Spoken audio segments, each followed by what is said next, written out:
13장 1절 안디옥 교회에 선지자들과 교사들이 있으니 곧 바나바와 니게를 아는 시므온과 구레네 사람 루기오와 분봉왕 헤롯의 젖동생 마나엔과 및 사울이라.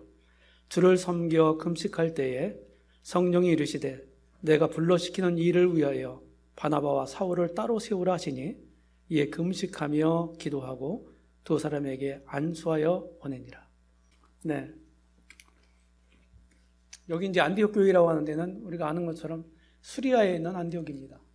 저번에 큰 지진 났던 곳이죠. 예. 제가 여기를 또 가봤어요. 예. 가봐서 좀 실망은 하긴 했지만은.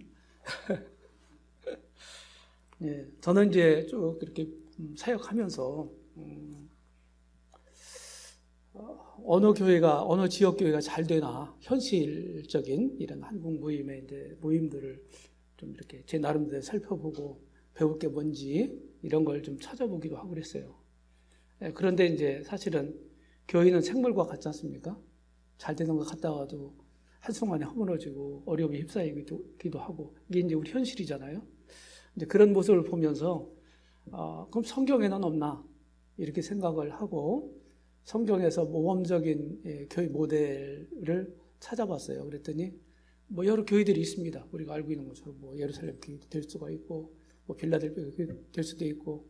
근데 저는 이제 이 수리 안디옥 교회가 좋다고 생각이 들었어요. 그래서 제가 섬겼던 서청지역 교회에 이제 그 롤 모델이 되었습니다. 여기 보시면 이제 배경은 11장에 있지 않습니까? 11장에 이제 안디옥 이제 예루살렘 교회 핍박이 나와서 흩어진 성도들이 가서 복음 전해서 이제 구원받는 사람도 생기게 되고 예루살렘의 리더들이 이제 그 소식을 듣고 준비된 일꾼인 바나바를 그곳에 보내죠. 가보니까 진짜예요. 그래서 바나바가 이제 주님이 주신 은사를 따라서 잘 일을 하죠.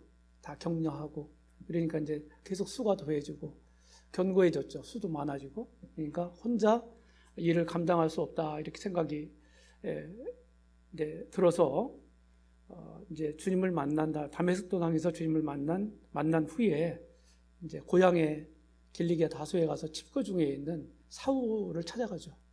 찾아가서 권해서 데리고 옵니다. 그래서 안디옥 교회에서 통역을 하죠. 그런 다음에 지금 13장으로 이제 오는데 13장에 보면은 5명의 일꾼들을 언급하고 있어요. 5명. 점점점 리더들이 수가 늘어나고 통역을 이루게 됩니다. 안디옥 교회, 지역교회, 안디옥 교회를 보면은 제일 이제 먼저 사역을 시작한 우리 표현대로면 바나바죠. 그 다음에 바울입니다. 그 다음에 3명의 일꾼들이 더 더해졌어요. 이들이 잘 동역을 이루었습니다. 그리고 먼저 일을 시작했던 바나바와 바울이 이제 이방 선교사로 파송이 되죠. 이런 사실을 우리 익히 알고 있습니다.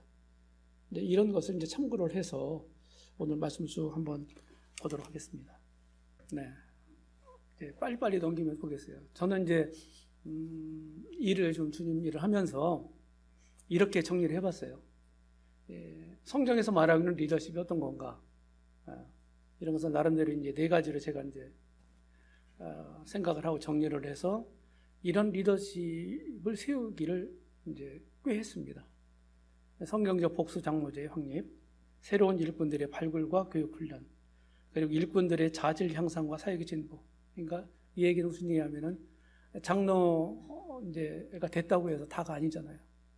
계속해서 일꾼들도 성장을 해야 되고 발전해야 합니다. 이제 그런 얘기고 맡겨진 일을 그냥 잘 관리하는 것뿐만 아니라 관리를 잘할 뿐만 아니라 이제 그 사역의 진보를 이루어야 되죠. 이것이 이제 일꾼의 책임이라고 생각하고 뿐만 아니라 활발한 팀 사역과 조화로운 동역. 제가 이제 지역 모임, 저희 교회도 마찬가지지만은 지역 모임들 보면서 복수 장로제 뭐 이런 것들은 뭐 성경에 가르치는 리더십이다 이렇게 이제 생각을 해서 다들 동의하고 계실 거예요. 그런 것들을 추구합니다. 팀워크라고도 할 수 있고, 복수 장로 이렇게 제라고 할 수도 있고 이렇게 표현을 할 수 있는데, 근데 이제 세워놓은 것이 이제 그냥 쉽진 않죠. 단순하지는 않아요. 보니까 저도 이제 뭐 여러 차례 세워봤지만은 그런데 세워진 일꾼들끼리 동역하는 것은 더 어렵다 이렇게 표현할 수가 있겠습니다. 쉽지 않아요. 우리 주님의 이제 리더십 특징이 뭔가를 봤더니 주님은 분명한 리더셨죠. 그래서 우리의 모델이십니다. 주님. 그래서 주님처럼만 한다면 뭐 틀림이 없죠. 그 다음에 이제 파트너십. 주님이 이제 앞장서 가지고 막 일을 많이 하셨지만 공생애 동안에 또 제자들을 불러 모으시고 그들을 가르치시고 시범도 보여주시고 훈련도 하셔서 그들을 또 보내셔요. 그들을 통해서 일하십니다. 제자를 통해서 여기 이제 인용된 본문이 누가복음 9장에 이제 그런 내용인데 제자들이 이제 일하는 모습을 보게 됩니다. 그래서 이제 함께 일을 하시는 거죠, 주님이. 그 다음에 이제 헬퍼십이라고 제가 했는데 헬퍼십이라는 거는 이제 뭐 생소한 단어일지 모르겠습니다. 사실은 다른 사람을 도와서 다른 사람들이 잘 하도록 하는 거죠.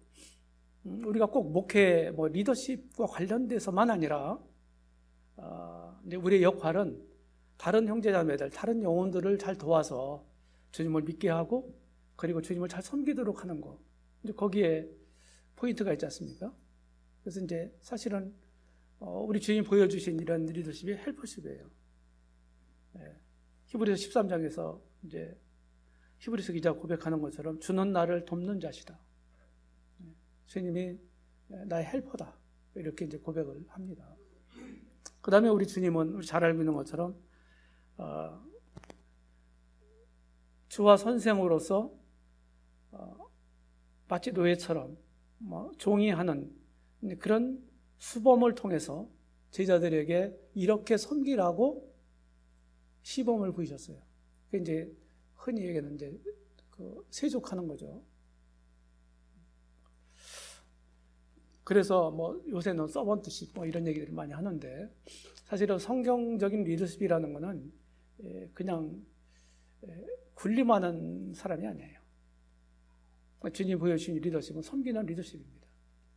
물론 그 리더들에게 하나님께 영적 권위를 주시지만은 그 권위를 가지고 다른 사람들을 영적으로 잘되게 하고 굳게 하고 이렇게 하는데 사용해야 되지 자기 자리를 지키거나 자기 자신을 위해서 사용하라고 주신 것은 결코 아닙니다. 바울도 그렇게 하지 않았더라고요.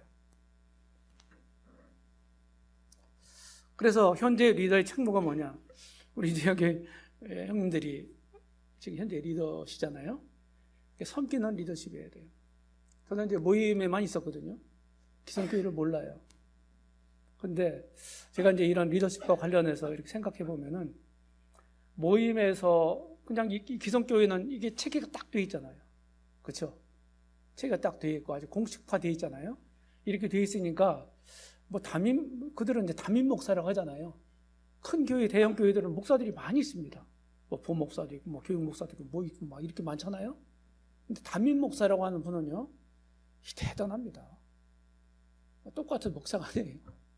굉장한 권위가 주어지고 그 시스템 자체가 그걸 받쳐줘요. 누가 뭐 항변을 하기가 쉽지 않아요. 근데 모임은 그렇지 않잖아요. 그래서 진짜 성경적으로 성경대로 우리가 해야 되잖아요. 그걸 추구하고 있지 않습니까? 그러려면은 주님이 보여주신 리더십을 우리가 행사하지 않으면 안 된다는 거예요. 그러니까 굉장히 수준 높은 리더십을 가져야 합니다. 그렇게 되지 않을 때 굉장히 어려움이 와요. 그리고 이제 어떻게 보면은 성경대로 한다는 것이 사탄이 노릴 수 있는 많은 틈을 또 가지고 있어요.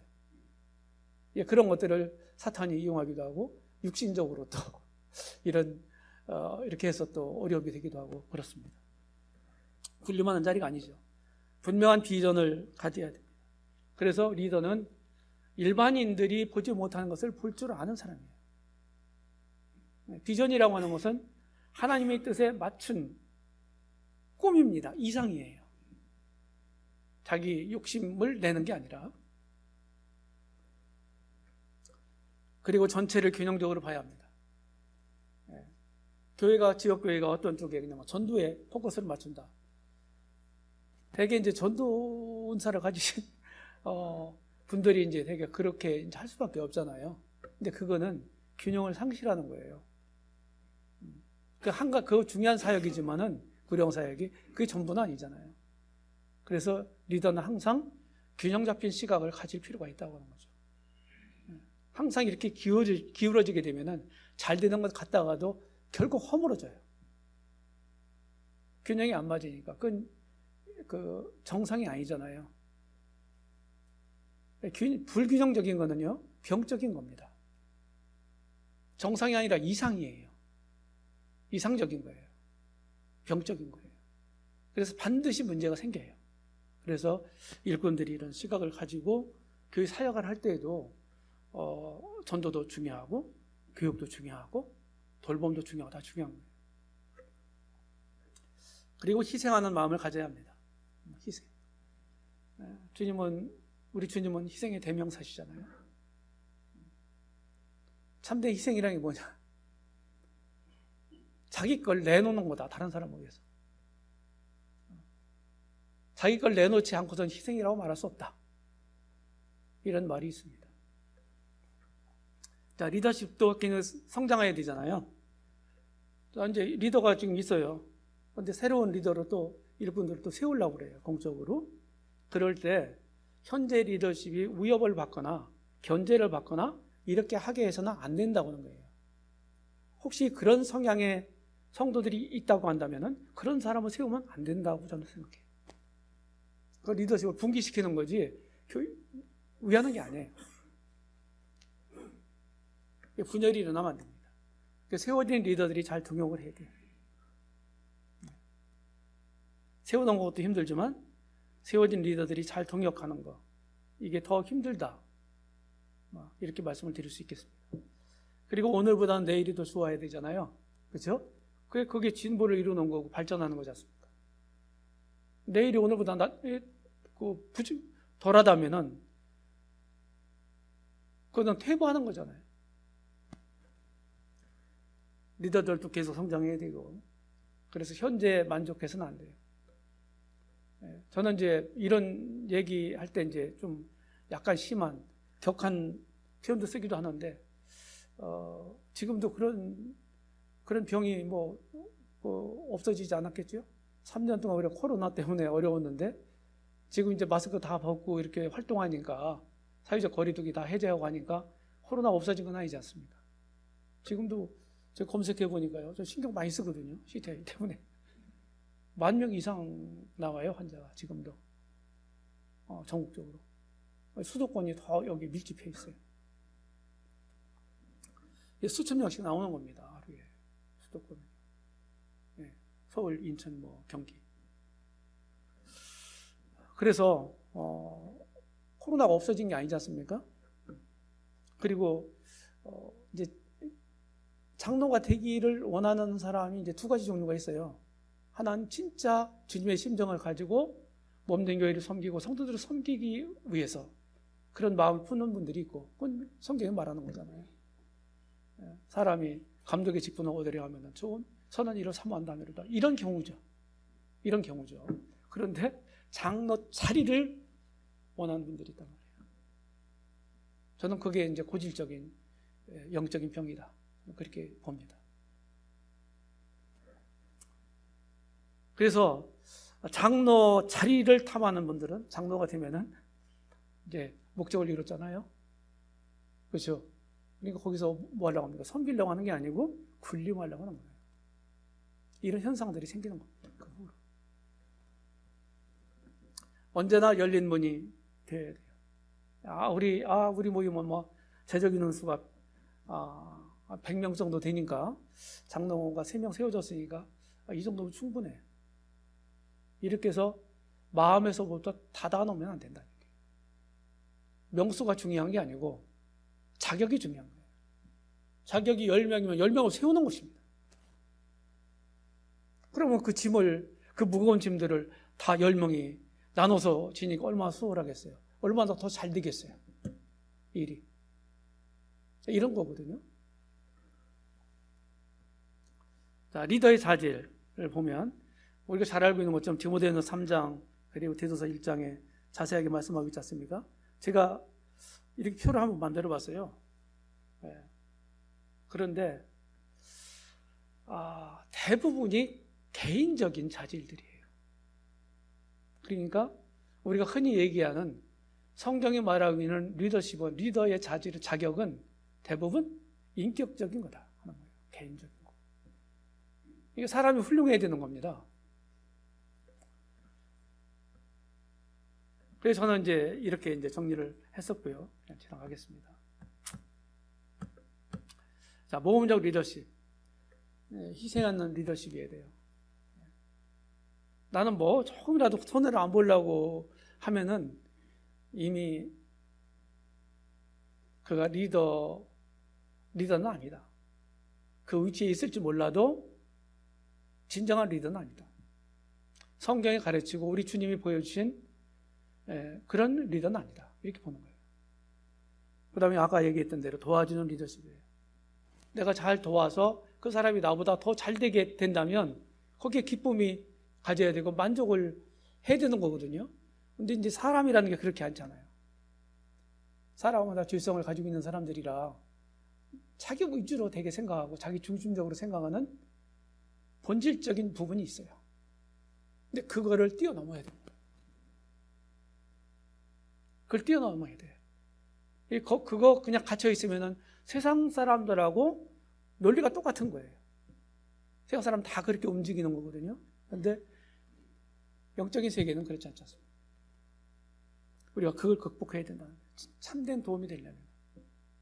그 다음에 존경받는 리더가 되면 좋겠다. 존경받는 리더. 존경을 받는 게 쉽지 않습니다. 현직에 우리 형님들이 계시니까 막 성도님들이 이제 다른 형제자매님들이 이렇게 이제 막 존중하고 또 이렇게 인정하고 그러시겠죠. 근데 그 자리에 한번 떠나보세요. 달라져요. 존경받지 못하는 리더가 그 장로일하다 장로일을 떠나게 되면 뭐가 있어요? 아무것도 없는 거예요. 그래서 존경받아야 돼요. 그리고 우리 모임에서는 항상 영적인 원리로 해야 되지 육신적으로 하면 안 됩니다. 통하질 않아요. 모임은. 철저하게 성경적으로 영적으로 해야 됩니다. 자, 리더의 소명과 파송.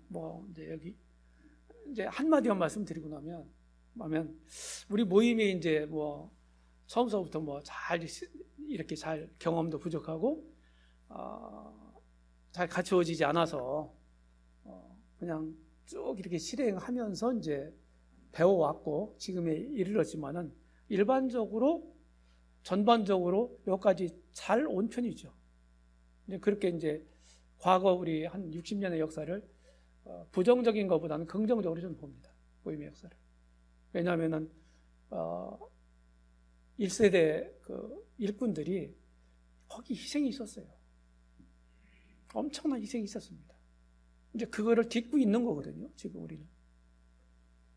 그런데 이제 시간이 가면서 여전히 예전에 했던 그대로 그냥 관습을 따라서 그렇게 하기보다는 성경에서 뭐라고 말하는지.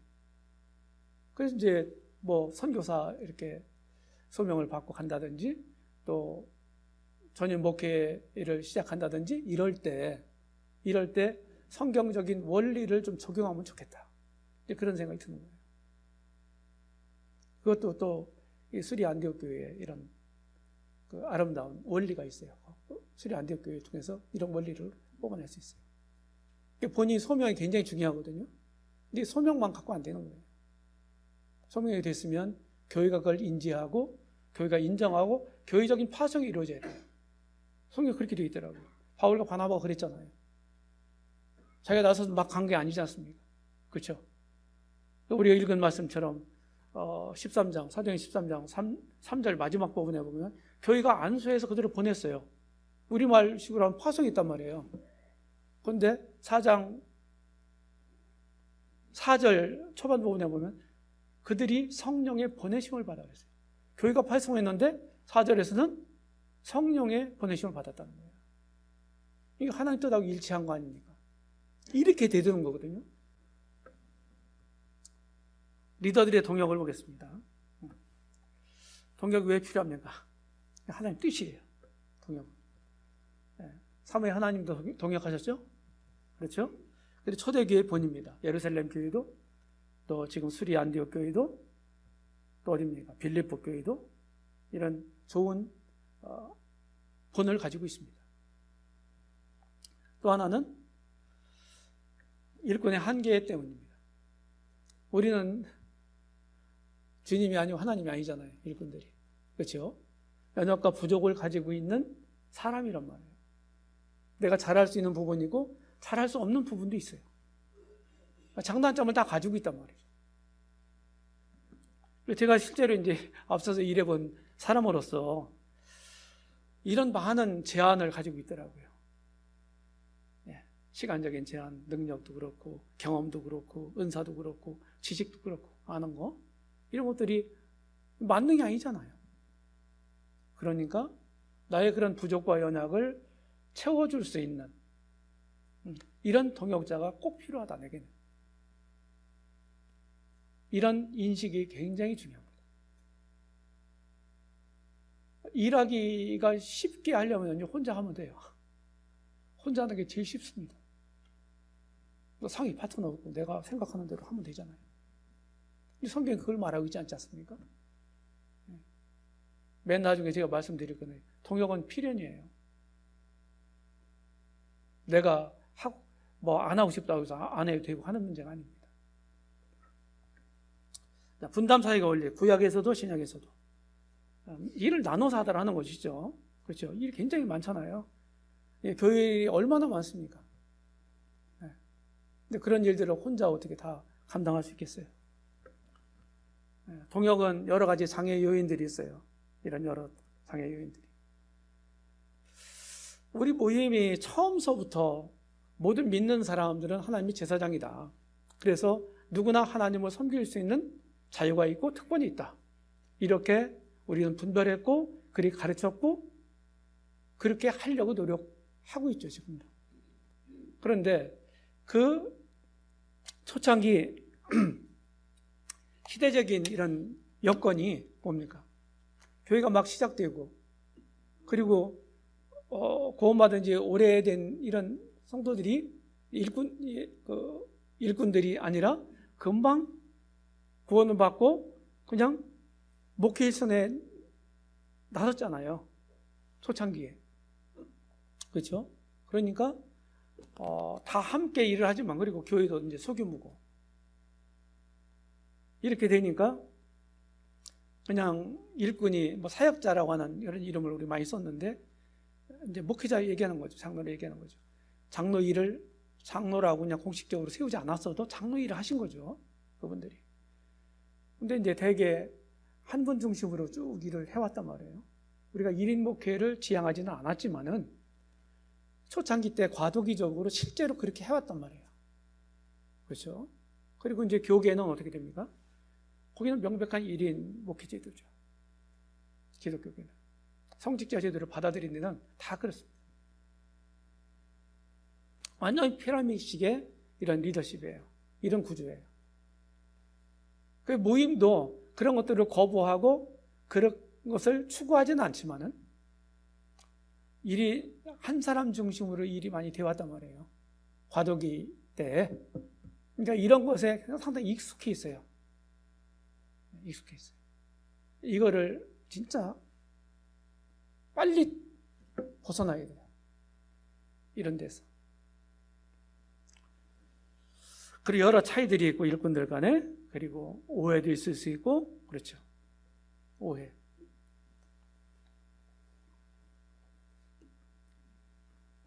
그래서 일꾼들은 오해를 줄이려면 어떻게 됩니까? 교제를 많이 해야 돼요. 서로. 교제를 많이 하고 그 다음에 가지고 있는 정보나 이런 성도들에 관한 상황이나 이런 것들을 함께 공유해야 합니다. 그래야 오해가 없어요.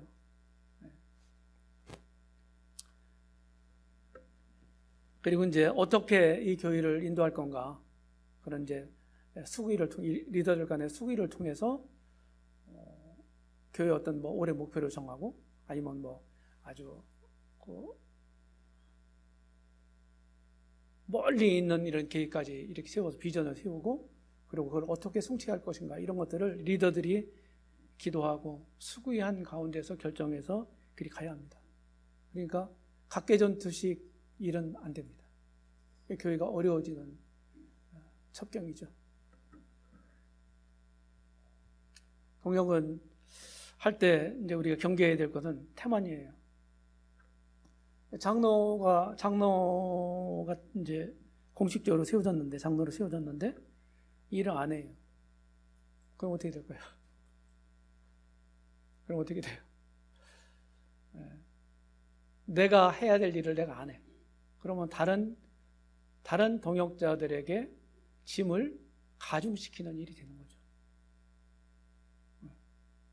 그럼 직장을 한번 따져보세요. 직장은 자기 업무가 있잖아요. 자기 업무를 안 해요. 같은 파트에서 뭐 3명이 근무한다. 그런데 3명 중에 1명이 일 안 하는 거예요. 그러면 2명이 그 일을 다 해야 되잖아요. 얼마나 힘듭니까? 이런 비슷한 현상들이 교회에서도 있을 수 있다는 것이죠. 그 다음에 교만입니다. 리더의 교만이 요한 3서에 나오는 이 사람이죠. 디오드레. 으뜸되기를 좋아하는 사람. 내가 으뜸되기를 좋아하는 마음을 가졌다. 내가 1인자가 돼야 되겠다는 생각을 하면은 다른 사람들을 인정하지 않는 법이죠. 또 하나는 이제 비방입니다. 우리 형님들은 어떠신지 모르겠지만, 이제 제가 그래요. 이제 시대 학생들한테도 강의나 막 간증이나 이렇게 할 때 제가 비판을 받았겠어요? 안 받았겠어요? 그러면 이제 피식 웃고 이제 피식 웃어요. 비방 왜 안 받았겠어요? 비방 받은 그 이유는 저는 2가지로 생각했습니다. 하나는 내가 부족하니까. 대개 비방하는 근거를 보면요, 그냥 다 일리가 있는 얘기들이에요. 근거 없는 얘기는 별로 없어요. 일리가 있다고요. 내가 부족하니까 비방받는 거예요. 또 하나는 사탄의 역사니까. 2가지, 거의 2가지 이유일 거예요.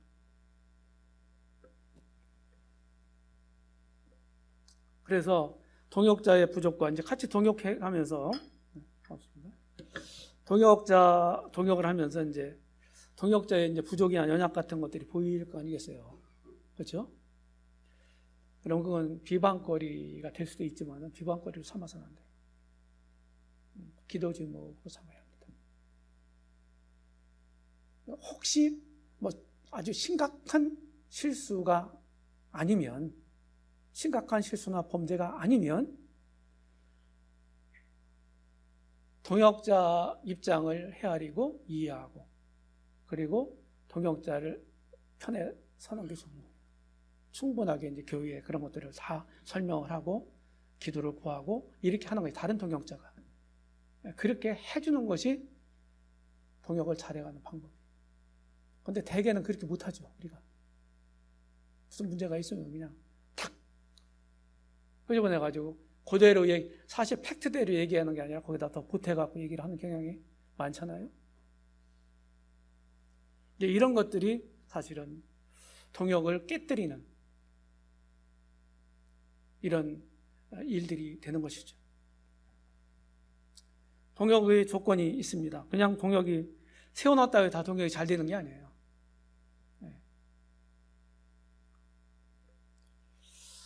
첫 번째는 순수한 주님을 사랑해야 돼. 순수하게 주님을 사랑해야 돼.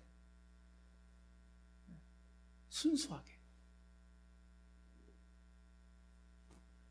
두 번째는 동일한 사역 비전을 가져야 돼요. 이거는 어떻게 돼요? 서로 일꾼들 간에, 동역자들 간에 서로 같이 기도하고, 같이 깊이 상의하고, 그리고 같이 결론을 내려서 자기가 같이 섬기는 지역교회 비전을 가지고 가야 돼요. 한 방향. 사공이 많으면 배가 산으로 간다고 하는 말이잖아요. 그렇죠? 똑같이 될 수가 있어요. 교회도. 성도들은 다 이런 다른 목소리를 낼 수가 있어요. 근데 일꾼들은 같은 목소리를 내야 된다. 언제나. 그래서 사전에 어떤 이슈가 생기면 먼저 기도하고 일꾼들끼리 어떻게 해야 돼요? 상의하고 어떤 입장을 취할 건가 결정해야 돼요. 그렇지 않으면 교회가 어려워져요. 세 번째는 성숙한 인격입니다. 인격자야 되죠. 지역교회에서 대부분 이제 문제 일어나는 것들이 교리적인 문제가 될 수도 있지만은 더 많은 경우 수는 인격의 문제입니다. 되게. 영적인 원리로 우리의 육신과 우리 감정을 다스릴 줄 알아야 되거든요. 근데 그런 것들이 잘 안 되는 거예요.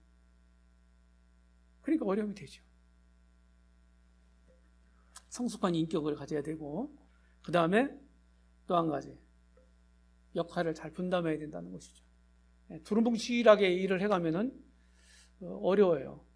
그래서 책임감도 덜하게 됩니다. 이게 분명한 사역의 분담이 이루어져야 돼요.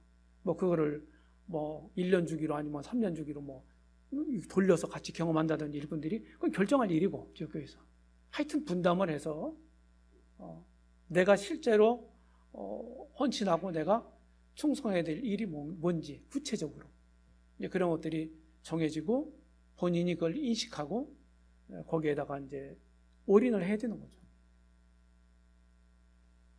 그렇지 않게 되면은 그냥 한 사람이 통반장을 다 하면서 다른 사람들은 그냥 거수기 역할을 하고 이럴 수 있어요. 이거 세상적인 얘기잖아요. 동역의 관계에서 교회에서 이러면 안 되는 것이죠.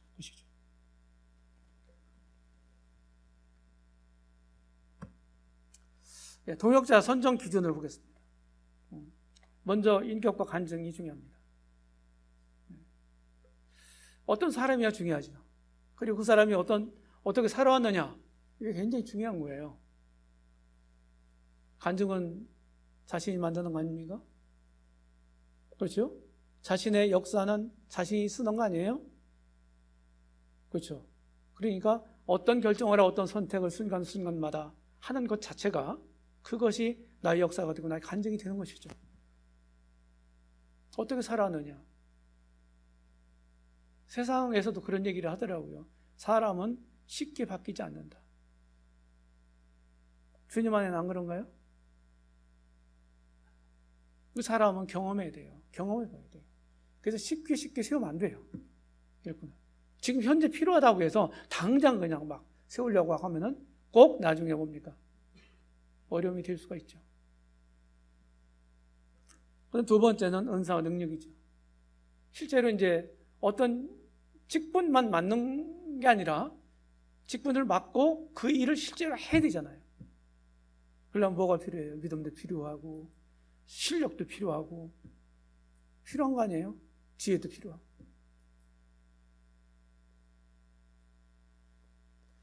그 다음에 순수성과 도덕성. 그냥 다 일꾼들은 다 이제 주님 앞에서 순수하게 이렇게 일을 하신다고 이제 일반적으로 믿지만, 일꾼이라고 하는 이제 사람들마저도 상당히 계산적으로 접근을 하고 자기 이익을 생각하면서 이렇게 하는 경우도 있어요. 이게 참 어렵죠. 이런 경우. 그래서 얼마나 그 사람이 어떤 우인인가를 먼저 보는 게 굉장히 중요하다고 생각해요. 자, 동역의 과정. 제가 이렇게 정리를 해봤고, 실제로 이제 제 경우예요. 예. 먼저 이제 어떤 이제 그 사역하던 목회하던 형제님이 작은 교회였는데 저한테 이제 그런 푸념식으로 얘기를 하시더라고요. 오래된 얘기입니다. 진짜 한 가장만이라도 마음을 서로 나누면서 섬길 수 있는 가정이 있으면 좋겠다. 그 얘기는 한 가정도 없다는 얘기잖아요. 마음이 너무 아팠어요. 가정이 없는 교회가 아니에요. 여러 가정이 있어. 그래서 기도와 탐색 과정이 필요하죠. 때로는 청년에게 복음을 전해서 구원을 받고, 그가 구원을 받고, 또 침례를 받고, 이렇게 하면서 이제 양육을 하고, 이제 그런 단계부터 시작할 수도 있죠. 이런 경우에는 이제 영적으로 보면 영적 부자 관계다. 이렇게 표현할 수가 있고요. 그 다음에 양육과 훈련 과정이 필요하죠. 아이가 태어나면 이제 또 양육 과정이 필요하잖아요. 영적인 세계 똑같죠. 이렇게 하면서 최선을 다해서 가르치는 겁니다. 가르치는 사람은, 가르칠 수 있는 사람은 배우는 사람이어야 되죠. 배우지 않고 어떻게 가르칠 수 있어요? 내가 모르면서 어떻게 가르칠 수 있습니까? 그래서 진짜로 제대로 된 리더십과 관련해서만이라도 이것만 좁혀서 생각을 하더라도 일꾼들은 끊임없는 성경학도해야 돼요. 계속 주님 앞에서 학생해야 됩니다. 계속 배워야 돼요. 저절로 되는 게 아니에요, 일이. 주님 일이. 이렇게 되면 어떻게 됩니까? 잘 양육하고 훈련하고 그러는 거죠. 훈련은 어떻게 합니까? 일을 이제 조금씩 작은 일부터 맡겨보는 거죠. 그래서 이 일 한번 해봐. 요령도 알려주고, 하는데 또 이렇게 하면은 좀 교정도 좀 시켜주고, 사랑 가운데서 나무라지 말고 이렇게 하면서 훈련이 되는 거죠. 그러면서 이제 시험과 검증 과정을 거쳐서 동역을 하는 거죠. 이제 세워서, 공적으로 세워서. 이렇게 해서 이제 영적으로 부자 관계에서부터 시작을 해서 또 사제 관계, 배우고 가르치는 이런 관계에서 또 발전해 더 나아가서 동역의 관계까지 이루어지죠. 그렇죠? 동역을 하다가 어떻게 합니까? 먼저 일을 했던 나는 어떻게 돼, 현재? 그 자리에 계속 있을 수 없잖아요. 세월은 흘러갑니다. 한강물만 흘러가는 게 아니에요. 그죠? 세월이 흘러가요. 저 그런 표현을 써요. 우리는 다 같이 세월의 에스컬레이터에 타고 있다. 우리는 그냥 내 의지와 상관없이 밀려가는 거다. 세월에 떠밀려서. 결국 내가 서 있던 그 자리를 다른 사람이 서게 될 거고, 내가 하던 일을 다른 사람들이 또 감당하게 될 거다는 거예요. 이건 진리죠. 이 불변하는 진리예요. 그러니까 동역의 관계를 잘 이루다가 적절할 때에 이제 그 자리에서 물러나는 것이죠. 근데 여기서 제가 한마디 더 하고 싶은 거는 일꾼들 개인 사정이 있고요. 개인 사정. 그리고 그 지역교회 사정이 다 달라요. 다 달라요. 원리는 같습니다. 원리는 결국 이 일을, 내가 하던 이 일을 다른 사람에게 맡겨야 된다고는 원리는 변함이 없어요. 그런데 그게 언제 될 거냐, 어떻게 할 거냐, 이거는 다를 수 있어요. 사정이 다 다르니까.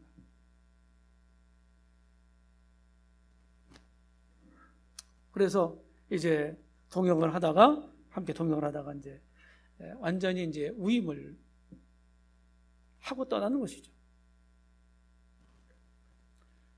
지금 이제 그런 시기 같아요. 그죠? 점점 이제 이렇게 은퇴하시는 우리 일꾼 형제님들이 이제 계속 생겨나시고 이런 거 보면은 이제 그런 것 같습니다. 자, 동역자. 이제 제 경우 이제 그 간증을 좀 드리면은 제가 이제 좀 이따가 이제 또 표도 보여주겠지만은 저는 1986년 4월 초에 지금 서청교회 제가 섬기는 소속되어 있는 서청교회 갔어요. 근데 서청교회는 만 10년이 그때 된 거예요. 76년도 봄에 시작됐대요. 그러니까 제가 간 건 만 10년이 된 해예요. 이거 제가 개척한 모임이 아니에요. 그러니까 기존에 있는 뭐 성도들이 있을 거 아니에요. 제가 그때 기억하기로는 한 재적 인원이 한 40여 명 됐어요. 그래서 저는 그냥 이사 가서 일꾼으로 뭐 초빙 받은 것도 아니고 일하기 위해서 간 것도 아니고 그냥 이사를 간 거예요. 청주로. 대전에 살다가. 그래서 이제 거기 가서 이제 그냥 교회, 소속교회가 이제 바뀌어진 거죠. 그래서 제가 직장 생활을 쭉 했단 말이에요. 네. 11년 이상을 했어요, 직장 생활. 이사 간 때부터 계산해 보면 서청교회 소속으로. 이제 그렇게 쭉 했는데 이제 제가 청주로 이사를 간 다음에 이제 대전 충남대병원으로 출퇴근을 제가 만 5년을 했거든요. 그러면서 이제 제가 기도했던 게 두 가지가 있어요. 그때만 헷갈리더라고요. 86년 4월 달에 제가 청주로 이사를 갔는데 그때는 이제 직업이 뭐 다른 일 하다가 그만두고 그냥 갔어요. 그래서 다른 직업을 구하고 이렇게 했는데 다른 자리를 이제 알아보고 있었는데 이사를 갔는데 2달도 채 안 돼서 충남대병원이 된 거예요. 여기 들어가기 어렵거든요. 그래서 제가 헷갈렸어요. 이게 뭐지? 금방 이사 왔는데 대전 다시 이사 가라는 얘기인가?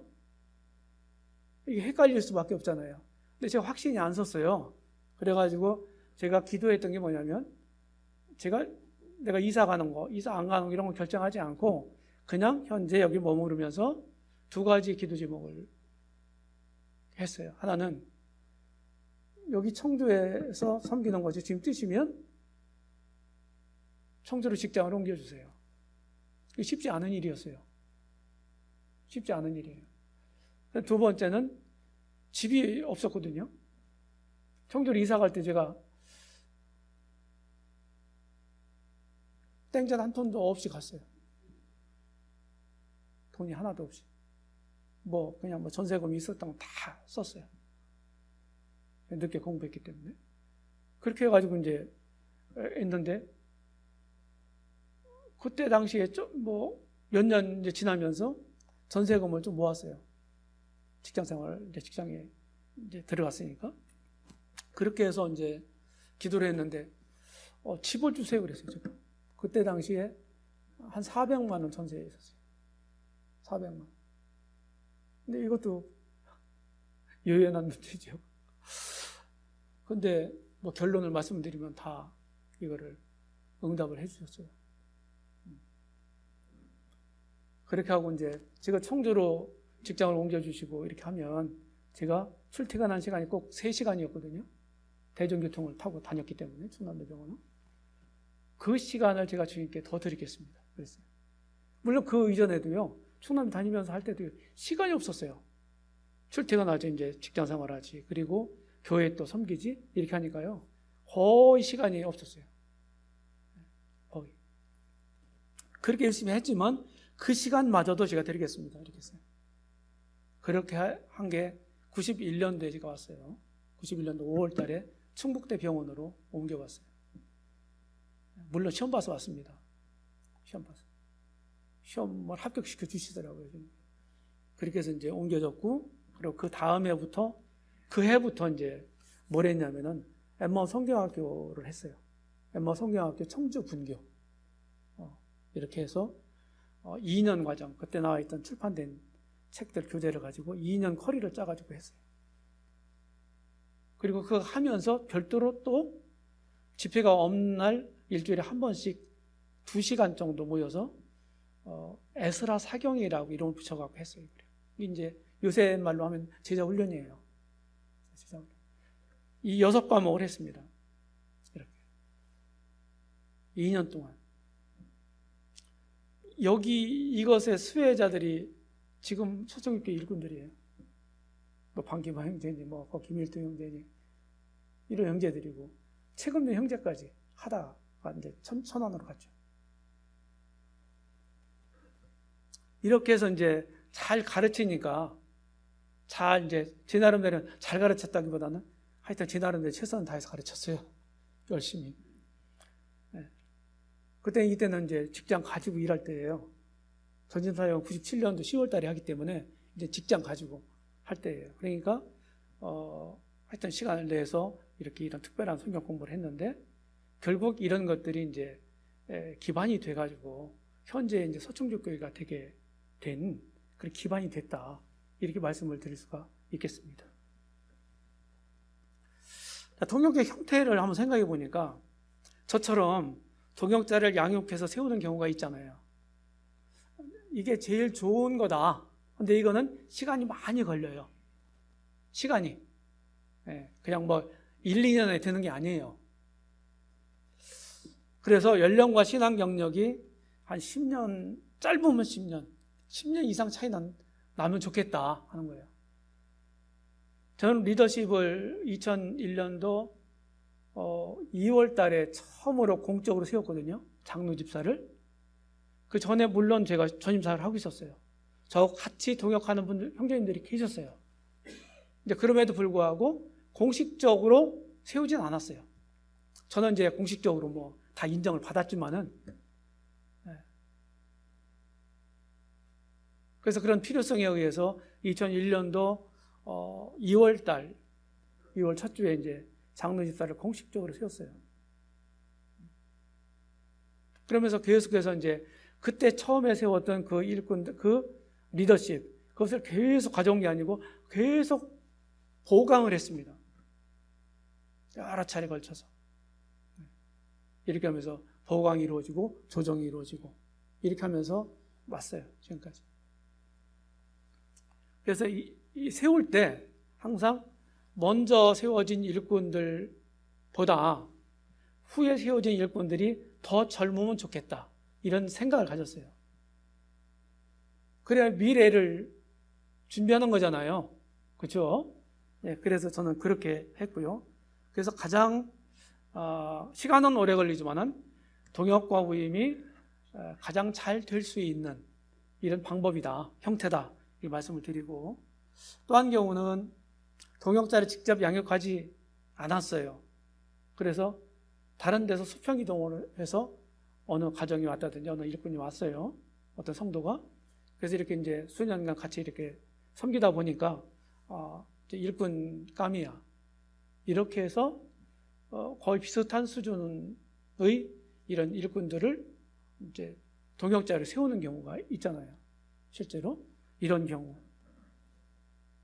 경우나 아니면 젊은 형제들 중에서 또 이렇게 택해가지고 이렇게 세우는 경우, 이런 세우는 경우는 이제가 있을 수 있어요. 직접 내가 양육하지 않았지만 이것도 좀 비교적 동역이나 후임이 비교적 그냥 수월하게 이루어질 수 있는 방법이에요. 그런데 어떤 경우가 있냐면은 세 번째는 동역자와 대등한 조건 가운데 세우는 경우가 있어요. 나이도 좀 비슷하고 신앙도 좀 오래된 대신 이런 분들이에요. 근데 다른 젊은 일꾼감들이 이제 안 보이는 경우가 그렇게 하겠죠, 그죠? 지금 뭐 일꾼을 세워야 될 필요성을 느껴요, 지역교회가. 이제 그럴 경우에 이제 다른 대안이 없을 때 이렇게 세우는 경우가 있거든요. 이거는 멀리 갈 수 있는 동역 구조는 아닙니다. 그냥 현실의 필요를 충족시키는 그 정도예요. 그럼 그렇게 해서 세워질 수 있잖아요. 그럼 그런 세워진 동역자들 간에 어떻게 합니까? 미래를 함께 도모해야 돼요. 기도하고 같이 양육을 하든지 찾든지 어떻게 하든지 간에 미래 리더를 발굴하고 양육하고 세우는 일이 굉장히 중요합니다. 네, 이런 여러 경우 수가 있을 수가 있어요. 동역 형태는.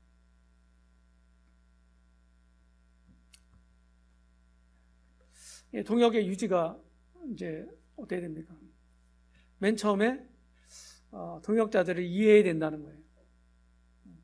동역자가 세워졌잖아요. 그러면은 동역자들을 마음 다해 선대해야 돼요. 그래서 아까 말씀드린 것처럼 명백한 흠결이 아니면 어떤 상황이라도 이해할 필요가 있습니다.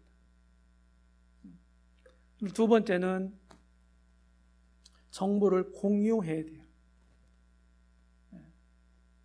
먼저 일을 시작한 일꾼이 그 지역교회에 대한 성도들에 대한 정보를 더 많이 가지고 있겠죠. 맞아요? 제가 일반적으로 얘기하는 거예요.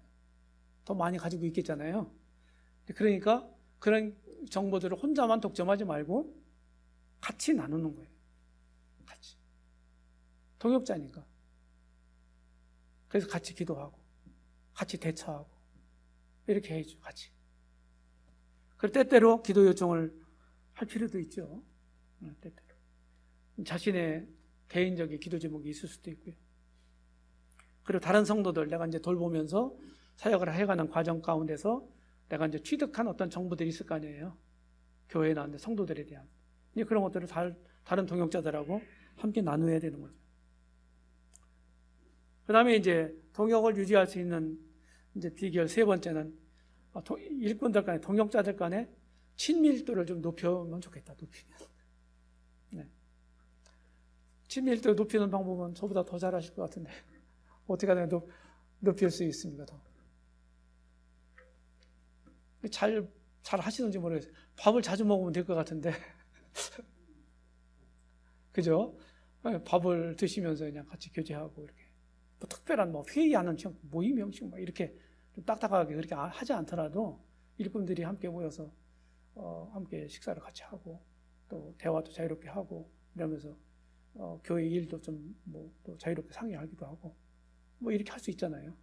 근데 그게 실제로 잘 안 되죠. 어떠신가요? 그래서 이제 의지적으로 해야 돼요. 사실은 이런 일들은 저절로 되는 게 아니거든요. 의지적으로. 그래서 자주 만나고 모이도록 노력하고 친밀감이 유지되도록 힘쓰고 정기적으로 장로회로 이렇게 이제 모일 수 있지 않습니까? 정해놓고. 근데 그거가 전부가 아니죠. 그게 전부는 아니에요. 자, 동역과 우임. 동역자와 분담하시기 바랍니다. 일을. 두 번째, 동역자를 인내하시기 바랍니다. 참아주시고 기다려주세요. 네. 동역자를 격려하시기 바랍니다. 네, 기존 리더는 자신에게 보이는 이상을 동역자들에게 설명하고 그리고 그것을 준비하도록 격려하고. 네. 그래서 이제 경험이 더 많은 그런 일꾼들이 생각하는 것에 있어서나 또 안목에 있어서나 경험이 좀 더 부족한 이런 일꾼들보다는 더 나을 거 아니겠어요? 아무래도 이제 그런 것들은 이제 그런 게 보이면 얘기해 주면 좋죠. 네. 그리고서 그 일을 한번 준비해보고 이렇게 기도하면 준비해보도록 그렇게 격려를 할 수도 있고, 그렇죠? 한 가지만 얘기할게요. 경우에 얘기하는 거예요. 지금 이제 우리 서청교회에서 이제 전심사역하는 방교만 형제 있잖아요, 그렇죠? 방교만 형제 우리 이면세 형제와 동갑이라 하더라고요. 맞아요? 50대 중반입니다. 저하고 13살 차이예요. 이렇게 차이 나는데 이제 제가 이제 한국 모임을 쭉 보니까 사실은 어떻게 보면은 이제 다들 열심히 다 하시잖아요. 지역에 잘 섬기시고. 근데 전문가가 필요하죠. 전문가. 어떤 방면에 지금 이제 우리나라가 선진국 대열에 들어섰고 잘 사는 나라잖아요. 문명 세계로 갈수록 모든 것들이 전문화되고요. 분담화돼요. 어쩔 수 없는 거예요. 그러니까 이제 우리도 영적인 이 섬김을 한다고 해서 두루뭉실하게 하는 게 아니거든요. 어떤 분야의 전문가들이 꼭 필요하거든요. 그래서 이제 제가 제안을 했죠. 한번 역사신학, 이런 교회사, 역사신학 이런 거에 대해서 이제 그 전문가가 없잖아요. 그래서 한번 그쪽에 한번 관심 가지고 공부를 해봐라. 어떤 책을 한번 썸머리부터 한번 해봐라. 제가 그렇게 제안을 했어요. 그렇게 하더라고요. 해서 이제 지금이 이런 거예요. 그게 동기가 돼갖고 결국은 제가 쭉 보니까 쭉 봤잖아요. 그러니까 이제 그게 어려운 게 아니에요, 사실은. 이런 게. 그 온전하게 위임해라. 온전하게. 자, 이렇게 경쟁하면서 일을 쭉 해오다 같이 하다가 어떻게 해요? 이제 완전 물려줘야 되잖아요. 저 같은 경우는 시간이 많이 큰일 났네. 지금 전과 끝날 때가 됐는데 그냥 내려갈까요?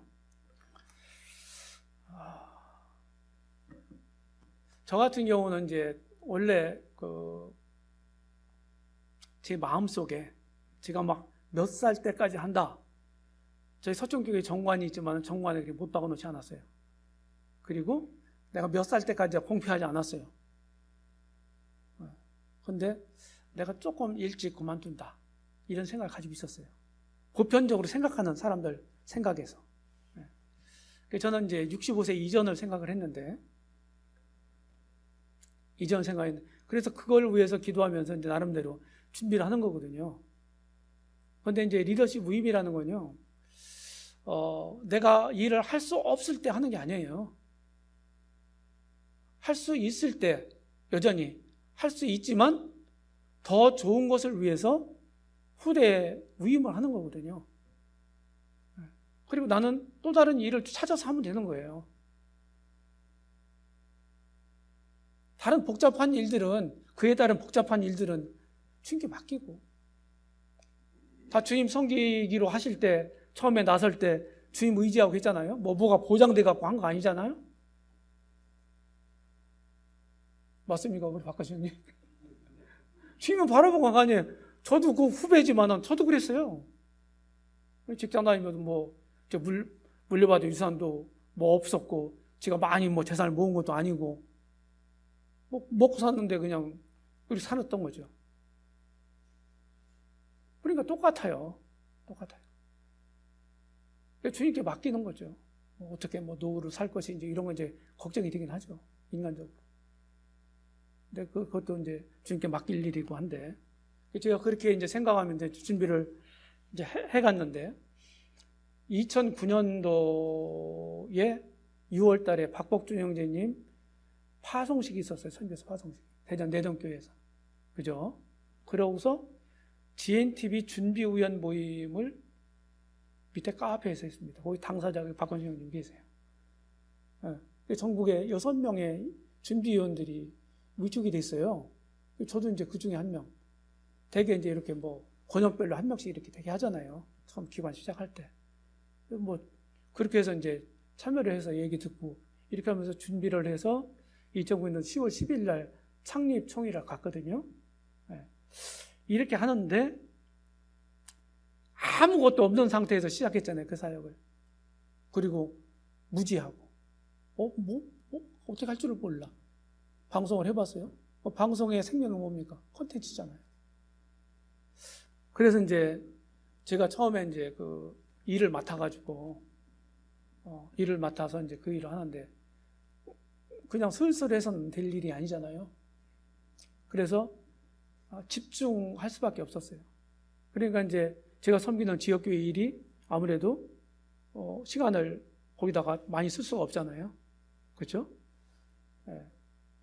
그렇게 하면서 그런 게 계기가 돼서 이제 교회의 이제 내부적인 일들은 저하고 그때 그 동역했던 장로들이 이제 2명이었어요. 저까지 3명. 근데 2명한테 교회 내부적인 일은 다 분담해서 맡겼어요. 그걸 계기로 해서. 그래서 저는 대외적인 것만 맡았어요. 그러니까 이거는 그냥 안 해도 되는 것들이에요. 그러니까 교회 내부적인 일이 그때서부터 GNTV 사역이 2010년도부터 이제 내부적인 일들은 2명의 동역자들에게 다 맡겨졌고 분담해서 맡겨졌고 그들이 이제 그 일을 주도적으로 일을 하기 시작하게 된 거죠. 그래서 이제 그런 일 때문에 저는 특별한 케이스인데 그런 일 때문에 그렇게 이제 맡겨졌고요. 언제 내가 그만둘까? 그 위임했다고 해서 금방 빠져나오면 안 되잖아요. 그래서 잘하는 거고 빠져나와야 되고 그리고 모임이 영적으로 좋을 때 그만둬야 돼요. 나쁠 때 그만두면 굉장히 어려워집니다. 때를 잘 맞춰야 돼요. 기도하면서.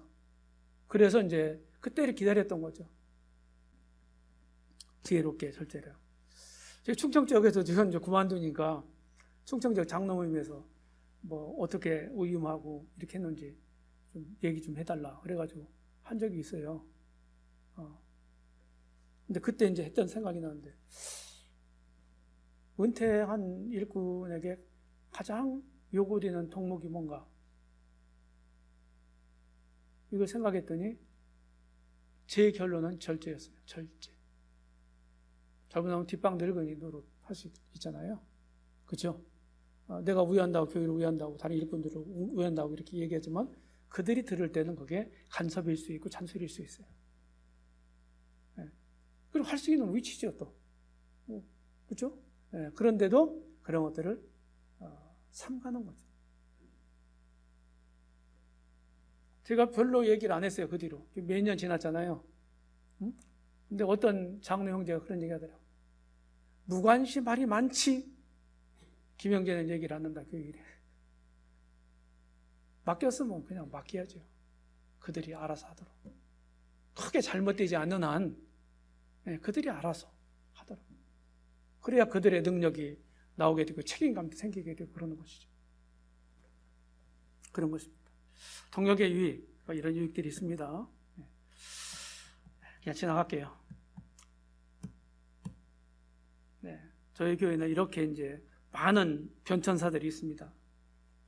지금은 이제 제가 볼 때 서정교 교회가 이제 45년? 76년이니까 48년. 76년, 아니요. 2016년. 2016년이면 50년 되는 것 같아요. 50년. 오래된 모임이에요. 리더십을 세운 방법들이 다 달랐습니다. 이거 얘기는 할 수 없고요. 시간에. 결론 말씀드릴게요.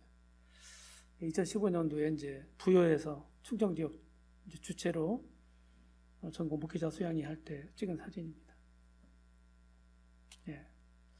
성경이 말하는 리더십이 분명하게 세워지고 리더들이 조화로운 동역을 이루며 현안의 사역들을 잘 감당할 뿐만 아니라 미래를 내다보고 준비하는 리더들이 되어야 한다. 첫 번째, 리더가 되기 위해서는 좋은 간증을 쌓아가고 검증되어야 합니다. 그리고 섬김을 통해 여러모로 검증된 자여야 합니다. 일꾼을 세우는 것도 중요하지만 잘못 세우면요, 일꾼을 안 세워서 어려움이 될 수도 있거든요. 근데 잘못 세우면 더 큰 어려움이 옵니다. 더 큰 어려움이 와요. 세우긴 세워야 되잖아요. 그렇죠? 더 큰 어려움이 올 수도 있기 때문에 안 세우는 게 좋다. 이렇게 해서 안 세우려고 마음 갖는 사람은 하나도 없겠죠. 그죠? 우리는 성경대로 하는 것이 우리의 목표이기 때문에 성경 그렇게 말하고 있지 않죠. 그래서 섬김을 통해서 여러모로 검증된 자여야 합니다. 두 번째, 리더는 하나님의 분명한 소명을 받은 자여야 되고 육하 원칙에 의해서 소명 사실을 설명할 수 있어야 된다. 진짜 리더는요, 말씀만 받았다고 하는 게 전부가 아니에요. 분명한 소명의 사실이 중요하지만 실제로 어떻게 그리고 어디에서 섬길 것인가 이런 것들도 주님이 다 주시는 거예요. 부르신 그분이. 이제 그런 것들도 얘기할 수 있어야 됩니다. 세 번째, 리더는 분명한 일감이 있어야 되고 그리고 희생하면서 섬기는 본을 통해 일해야 되고 동역자들을 세워 동역을 해야 합니다. 계속해서 과제예요. 네 번째는 리더는 미래를 예견하며 준비하여 리더십을 위임해야 합니다. 그래서 리더십 위임은 순리입니다. 필연입니다. 그리고 기득권을 포기하는 희생입니다. 세상에서나 영적인 세계, 교회 안에서나 어떤 일을 오래 하다 보면 그 부분에 대해서 기득권이 생기게 마련이죠. 그렇죠? 근데 리더십 위임은 이 기득권을 포기하는 걸 의미해요. 세상적으로 쉬운 게 아니에요. 이런 게. 근데 영적인 세계에서는 가능해야 합니다. 이렇게 할 때 한국 모임의 미래가 더 밝지 않겠나 이런 생각을 갖게 되고, 이거는 이제 제가 얘기한 건 성경에 있는 에서 가르치는 원리들을 제가 추출해서 제 나름대로 이렇게 쭉 해왔던 내용들을 간증적으로 이렇게 말씀드린 거고, 이게 이제 사실 전부는 아니죠. 제가 얘기했던 게 전부는 아니고, 참고하셨으면 좋겠습니다. 그리고 사정이 다 다르니까 참고하셨으면 좋겠습니다. 분명한 사실은 교회는 리더십이 확고하게 세워져야 되고, 그리고 세워진 일꾼들끼리 동역을 잘 해야 되고, 그 리더십은 또 차세대에 위임되어야만 한다. 이거는 변할 수 없는 진리입니다. 그런 일을 위해서 기도하고 함께 갔으면 좋겠습니다. 감사합니다.